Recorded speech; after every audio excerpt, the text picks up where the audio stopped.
Hi everyone and welcome back to ABG's Investor Days. My name is Anna Danfors and I am an equity research analyst here in ABG's retail team. With me today I have the pleasure of introducing Kevin Kvibblad, who is the CEO of Urb-it, and you will start by taking through us a presentation of Urb-it and your journey, and then we will finish off with a brief Q&A. So let's go ahead with your presentation, Kevin. Thank you, Anna. Thank you for having me here. So, before I start talking about Urb-it, just wanted to give you some headline information regarding who am I. Kevin Kvibblad, CEO at Urb-it since 2018. My background is from software development, and I have had the opportunity to work at eBay and Inga to develop e-commerce. Back in 2017, I joined Urb-it as a chief product officer, and 2018 as CEO. So, let's start with our mission. Our mission is to deliver urban logistics service that creates a positive impact on society and environment. That is our true north. Looking at and highlight what Urb-it is doing is that we are today operating in France, UK, and Spain. We are the first and only logistic company that is B Corp certified, meaning that we are meeting the highest standard both in terms of social responsibility but also environment. We have, during the years, been successful in attracting blue-chip investors and clients such as Amazon, AliExpress, and also DHL and La Poste. And looking at our performance for the past years, it has been that we managed to do 34 million Swedish SEK in terms of net sales last year, a growth from 12 million, and then we managed to do almost 1.2 million deliveries last year, which is almost 600% in growth. And we managed to do all that without using any electric vans or vehicles. We are performing deliveries by e-cargo bikes, which I will come to back later regarding why is that important. Just to give you some kind of highlights regarding the moving trends across the markets, there has never been a higher demand in terms of customer-centric and sustainable logistics out there. We are seeing urbanization, we are seeing growth in e-commerce fueled by pandemic, but also we are seeing the backside. Traditional logistics is not able to cope with the volume.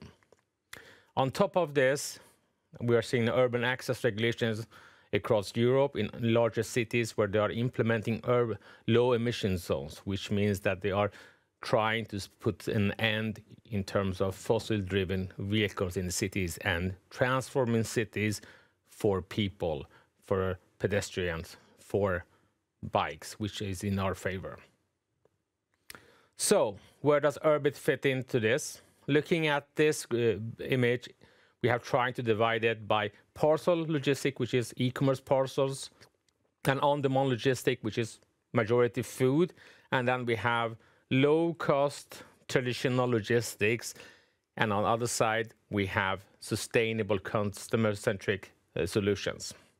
As you can see, we have the food players such as Gorilla, Just Eat on the bottom left, but where Urb-it is playing becomes unique is on top right, where we are focusing parcel logistics for e-commerce, but with customer-centric and sustainable part in focus. And given that we are internationally placed and nationally placed, which makes us unique in that sense. In terms of barriers, technical barriers, commercial technical barriers for other players to enter the market, for the local players, it's extremely tough to attract large retailers because of their limited geographic coverage. But also not having the right technical platform makes it harder for the smaller logistics company to be able to integrate and onboard large clients. On the other side, we have the traditional logistics companies that are struggling with the technical readiness to be able to meet the customers' needs in terms of flexibility and choice, but also in terms of becoming truly sustainable. And this is where Urb-it plays a crucial role. We are the first and only B-certified logistic company in these markets. We have our national and international geographic coverage. We have the technical ability to be able to onboard retailers fast and efficient. And absolutely, we have now the blue chip clients and investors, which makes it more attractive to validate that our model is actually working. Looking at our strategy to become market-leading urban logistic partner for brands by creating an excellent customer experience and committing to higher standard in terms of social and environmental impact. That is important. So breaking this down in terms of where, who, and how, we actually have two hows in terms of customer experience, but also in terms of environmental and social impact. Looking at where we will operate is the largest cities in Europe, where they are struggling with impact in terms of congestion and pollution. So electric vans are not solving the problem in terms of congestion. So that's where we are focusing. And with the market regulation putting in place in terms of low emission zones, that also enables us to be able to grow. So urban logistic focusing on larger cities in the largest markets. We focus on high growth e-commerce players that are looking to enable sustainable deliveries with good customer experience or market leading customer experience. We're looking at partners that have smaller parcels below 2 kilo, which is the majority of e-commerce parcels. So you can see it out there.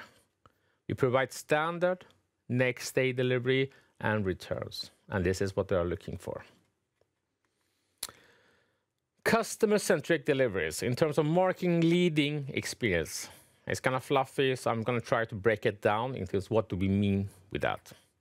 In terms of hygiene expectations, is reliability, being on time, being successful, and having a customer care that can handle those issues that comes up.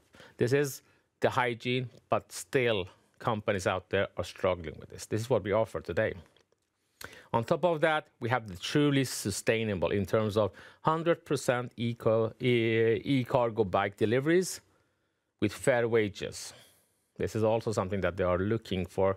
A lot of companies are not performing according to this. On top of that, we add two other elements, predictability and choice. This is for end consumers to be able to real-time tracking to see their deliveries, to be able to have seamless communication to the courier, to be able to choose their slot or change the delivery time, basically to be able to adapt the delivery experience according to their needs. And absolutely, business as force for good. Again, we are the first and only logistic company that is certified B Corp. That means that we are more than just green. It's all about how do we impact the society, the environment that we are operating in. If we want to break this down in terms of efficiency, which is extremely important, drop density is key for a logistic company and for us to be able to reach profitability. That's why we have approached larger players to be able to have high volume with high density. On top of this, absolutely process optimization in terms of routing, in terms of removing friction along the way, making sure to be able to deliver as many deliveries per hour during your route. But it's also important to have in mind our means of transportation. Cargo bikes are 60% faster than regular vans. That means they can do more stops per hour. That also makes that we can do more deliveries per hour, which will build our profitability. But also have in mind that cargo bikes are much cheaper in terms of maintenance and purchase than regular van. So the graph on the right is just illustrating how the gross margin will evolve with number of deliveries per hour, which is important to remember. So again, density is crucial. So to just illustrate it, how this affects in terms of volume, just a snapshot from an area in Paris, from one of our hubs. As you can see on the image to the left, from January, we're handling 64 parcels for a distance of 22 kilometers, an estimated delivery time of 7.5 hours. That will end up around 8 deliveries per hour. Looking at March, when we have onboarded the client, we have a higher density, you can see that number of parcels per route hasn't increased. But look at the shorter distance that we're traveling, but also the time we're spending out there, which means higher number of deliveries per hour. This proves that with density, we can definitely start reaching profitability. So what is next? So Our internal goal is to be able to reach 1 billion Swedish crown in net sales by 2025. That means that we will expand to another 2 countries, such as Germany and Italy, in total operating in 5 countries. If we break that down even more, that means 20 cities, around 5 in 5 markets, so around 4 cities per market, which is important to remember. This is where the problem is the biggest, the volume is the highest. If we break it down to just to understand what does it mean in terms of deliveries, we are discussing about 6,000 deliveries per day per city, in a market where it's 18 million deliveries per day. And in terms of how many couriers we need to employ to be able to handle this, so a cargo base can manage up to 100 parcels per route. That means 60 couriers per city per day to be able to handle this. So just a simple breakdown regarding how do we get to 1 billion Swedish crown in net sales by 2025. 5 countries, 20 cities, 6,000 deliveries per day per city, and around 60 courier per city per day. So finally, what have we achieved? We have tenfolded our volume in just 12 months. We have successfully expanded within UK and France, but also added Spain within the last 12 months. We have signed major clients such as AliExpress and Amazon, which has been extremely time-consuming but extremely important to be able to build the foundation with volume and density. And we have managed to become B Corp certified as the first and only logistics company out there. So what do we attempt to do going forward? Continue growing our volume and our business with current global clients, both nationally and internationally. Expand to 2 new countries, Germany and Italy, making sure that we reach our internal goal in terms of 1 billion SEK by 2025. That was all from me. All right. Thank you very much, Kevin, for a good presentation. Always exciting to hear. So let's start off with some basic questions. I mean, you tend to divide your customers between retailers and carriers. So I'm just wondering a little bit where retailers usually offer higher margins, if I'm not wrong. And how would you say that you are, how is this division look now? And how do you plan on scaling on this going forward? So it's important to remember, even though we have higher income per delivery from a retailer, traditional retailer, but the density is low. So imagine if you get 1,000 parcels per day in total in Stockholm, that will put pressure on your operation and also in terms of cost. But you have 1,000 parcels in Östermalm, that makes it much easier in terms of efficiency. So that's why we target the larger players to get the volume and density and to be able to expand. And on top of that, we will add retailers with high income but lower parcel, which makes that mix together more profitable for us. Sounds fair enough. And as you touched upon here, you are expanding a lot, and you today also expanded one of your partnerships, I saw. But you are also expanding to a new country now, Spain, and more specifically Madrid and Barcelona. So could you perhaps tell us a little bit more about that plan, and what does the time plan look, and what kind of potential do you think that Spain has as a market? So Spain is one of the fastest growing e-commerce markets out there. And just looking at Spain as a market, Barcelona and Madrid are extremely dense, and you have the urban regulation that is happening there, which also makes it even harder for traditional logistic company to be able to perform. So we chose that to be able to do an impact in terms of congestion and environment, but also because of the density and the volume there makes it attractive for us.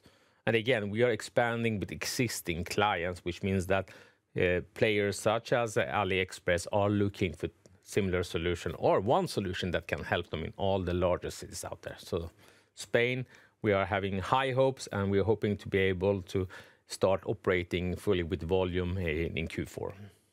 Exciting. And you mentioned that you are expanding existing partnerships. Do you plan on maybe entering some new ones as well, or do you have any thoughts about that? Definitely. We have seen tremendous positive traction regarding new clients. Again, I think the hurdle we had to pass was the first large clients, which we did successfully in terms of Amazon, AliExpress. We have shown that we can do that.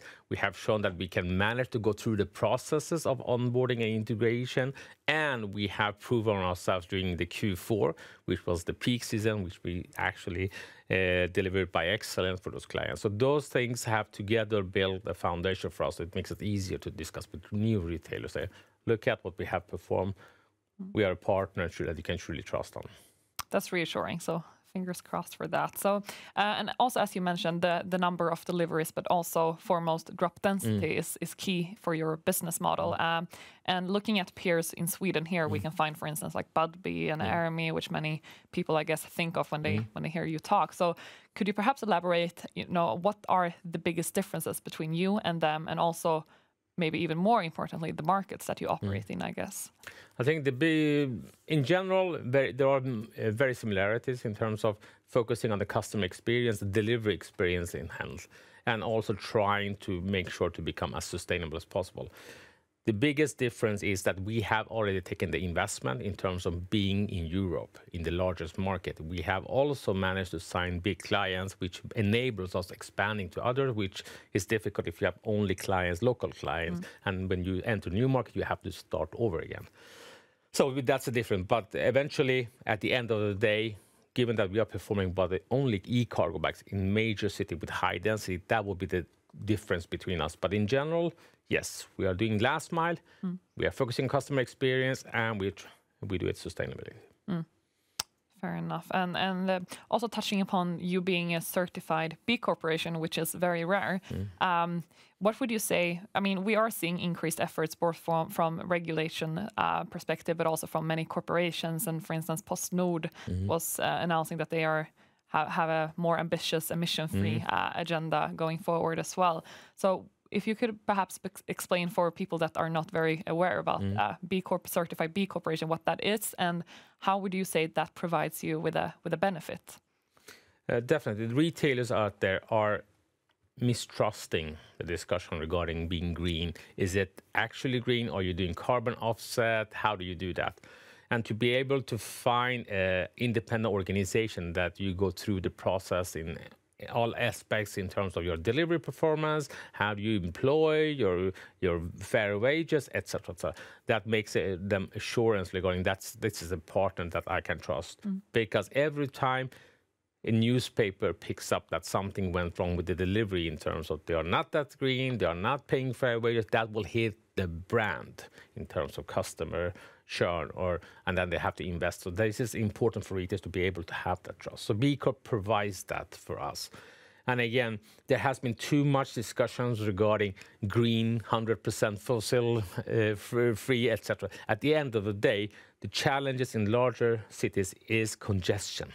If you put an electric van on the street, they will get stuck in traffic. They will double park, which means that other cars behind them are there in terms of congestion and pollution. So it's not solving the problem in the larger cities. It's just pushing it to some other area.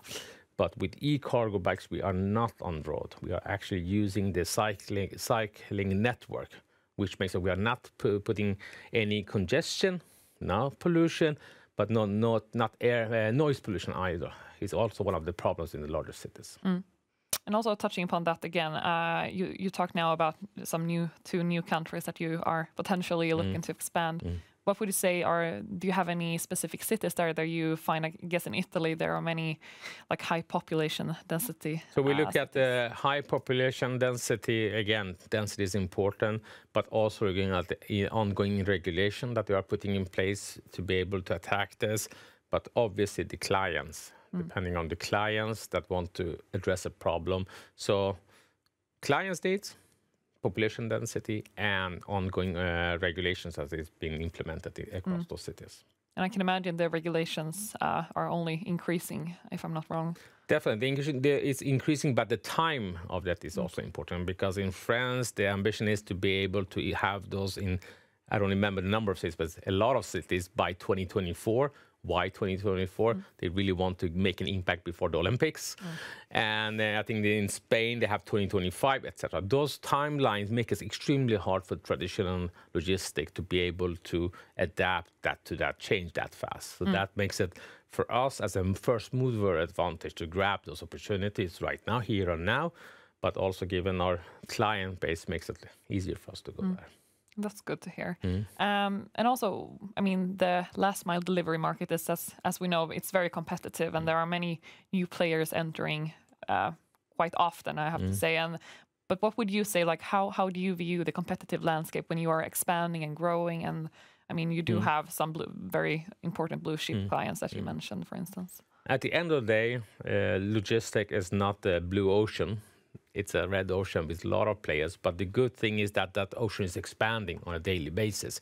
We are seeing extreme amount of volume increase, extreme amount of parcels being returned, and with the pandemic, we have seen a jump, and that means that the late adopters have also adopted to this, and they will probably stay there because they have felt the convenience of e-commerce. So the volume is increasing on a daily basis, which means there is room for all those players to play, and they are offering different kind of solutions. You have the lockers, you have the cargo bikes, you have different kind of models. So that means that, again, if you look at the payment business, you have card payment, you have a Swish, you have a PayPal, etc. So there is kind of a market for everyone to play, and that goes to logistics also.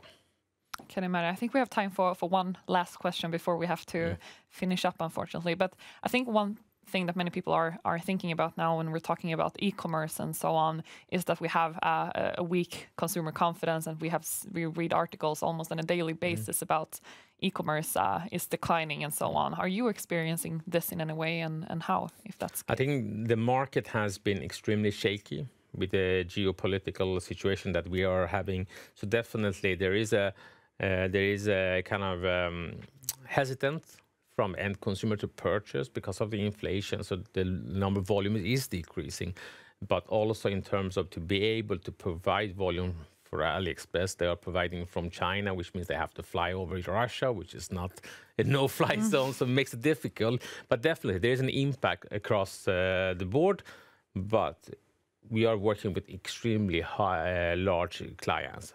We can still get percentage increase by just expanding to new areas and getting the volume. So right now, given our size, we are fortunate to not be impacted by that. But absolutely, there is